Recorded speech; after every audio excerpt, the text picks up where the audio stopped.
12 ವರ್ಷಗಳ ಬಳಿಕ ಜೈನಕಾಶಿ ಕಾರ್ಕಳದಲ್ಲಿ ಮುಂದಿನ ವರ್ಷ ಫೆಬ್ರವರಿ ತಿಂಗಳಲ್ಲಿ ಸಂಭ್ರಮದ ಮಹಾಮಸ್ತಕಾಭಿಷೇಕ ನಡೆಯುತ್ತೆ. ನಾನೀಗ ಗೊಮ್ಮಟ ಬೆಟ್ಟದಲ್ಲಿದ್ದೇನೆ. ಇದೇ ಗೊಮ್ಮಟ ಬೆಟ್ಟದಲ್ಲಿರುವಂತಹ ಬಾಹುಬಲಿ ಮೂರ್ತಿಗೆ ಈಗ ಮಹಾಮಸ್ತಕಾಭಿಷೇಕ ನಡೆಯುತ್ತೆ ಮುಂದಿನ ವರ್ಷ ಫೆಬ್ರವರಿ ತಿಂಗಳಲ್ಲಿ. ಸುಮಾರು 12 ವರ್ಷಗಳ ಹಿಂದೆ ಅದ್ದೂರಿಯಾದ ಮಹಾಮಸ್ತಕಾಭಿಷೇಕ ಇಲ್ಲಿ ನಡೆದಿತ್ತು. ಈಗ ಮತ್ತೆ ಆ ಸಂಭ್ರಮ ಕಣ್ತುಂಬಿಕೊಳ್ಳಿಕ್ಕೆ ಇಡೀ ಜಿಲ್ಲೆ ಎದುರು ನೋಡ್ತಾ ಇದೆ. ಜೊತೆಗೆ ಜೈನ ಸಮುದಾಯದ ಪವಿತ್ರ ಕ್ಷೇತ್ರ ಇದು.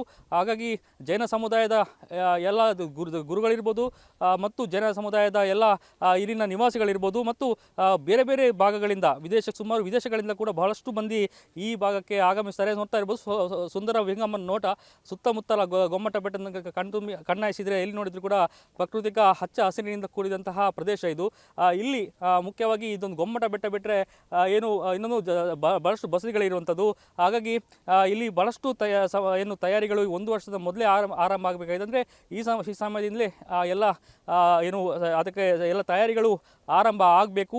ಹೀಗಾಗಿ ಇದಕ್ಕೆ ಸಂಪರ್ಕ ಆಗೋ ರಸ್ತೆ ಇರ್ಬೋದು, ಸುತ್ತಮುತ್ತಲಿನ ಪ್ರದೇಶಗಳಿರ್ಬೋದು, ಸಣ್ಣ ಸಣ್ಣ ಬಸದಿಗಳಿರ್ಬೋದು, ಎಲ್ಲದಕ್ಕೂ ಎಲ್ಲ ಪ್ರದೇಶಗಳಿಗೂ ಅದಕ್ಕೆ ಹೊಸ ರೂಪವನ್ನು ಕೊಡುವಂತಹ ಕೆಲಸ ಆಗಬೇಕು. ಜೊತೆಗೆ ಸದ್ಯಕ್ಕೆ 1.5 ಕೋಟಿ ಸುಮಾರು 1.5 ಕೋಟಿಯಷ್ಟು ಹಣ ಈಗಾಗಲೇ ಸರ್ಕಾರದಿಂದ ಬಂದಿದೆ.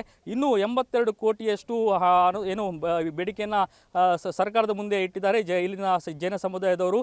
ಜೊತೆಗೆ ಒಟ್ಟು 200 ಕೋಟಿಯ ಅದಕ್ಕೆ ಖರ್ಚಾಗುತ್ತೆ. ಜೊತೆಗೆ ಸುತ್ತಮುತ್ತ ಖಾಸಗಿ ಆಗಿ ಕೂಡ ಹಣವನ್ನು ಒಟ್ಟು ಮಾಡುವಂತಹ ಕೆಲಸ ಆಗ್ತಾ ಇದೆ.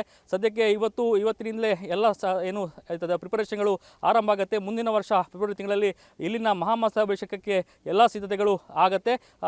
12 ವರ್ಷಗಳ ಬಳಿಕ ಈ ಭಾಗದಲ್ಲಿ ಒಂದು ಸಂಭ್ರಮದ ಕ್ಷಣ ಈ ಭಾಗದ ಜನರು ಕಣ್ತುಂಬಿಕೊಳ್ಳಲಿದ್ದಾರೆ. ಪರೀಕ್ಷಿತ್ ಶೇಟ್, ನ್ಯೂಸ್ ಫಸ್ಟ್ ಉಡುಪಿ.